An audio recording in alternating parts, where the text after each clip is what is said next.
افغانستان ته د هند غنمو لیږدول پیل شول. هند افغانستان ته د پاکستان له لارې د هغو غنمو لومړۍ برخه واستوله چې مخکې د هغه د ورکړې ژمنه کړې وه. د واګه بندر له لارې د 50 بروړونکو موټرو کاروان پرون جلال آباد ته ورسید. افغانستان ته د هند غنمو لیږدېدل پیل شول.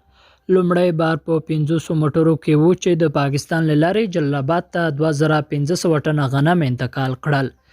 د دې غنمو د لیږدېدو په مراسمو کې د هند بهرنیو چارو وزیر وردان شرینګلا په نیوې ډیلي کې د افغانستان له سفیر فرید ممونځي او د خوراک د نړیوال سازمان له استازو سره برخه لرله. شرینګلا وویل افغانستان ته به د ټولو غنمو پر لیږلو 2-3 میاشتې ولګېږي. لومړی بار 2500 ټنه غنم په 50 بروړونکو موټرو کې د افغانستان د جلال آباد په لور واستول شول.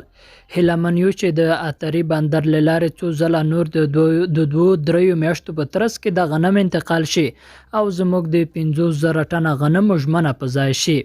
په نوې ډیلي کې د افغانستان سفیر د مرسته د افغانانو لپاره مهمه وبلله.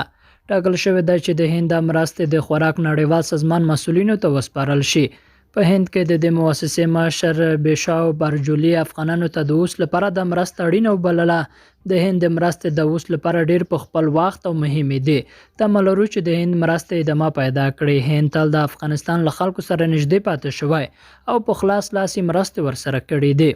پاکستان له خپل خاوره د هند مالونه ډیر کم پرېږدي، خو اسلام آباد د ځل د غنمو پر سر له میاشتو خبرو وروسته موافقه وکړه چې د دوی د خاورې له لارې د ولېږدوي.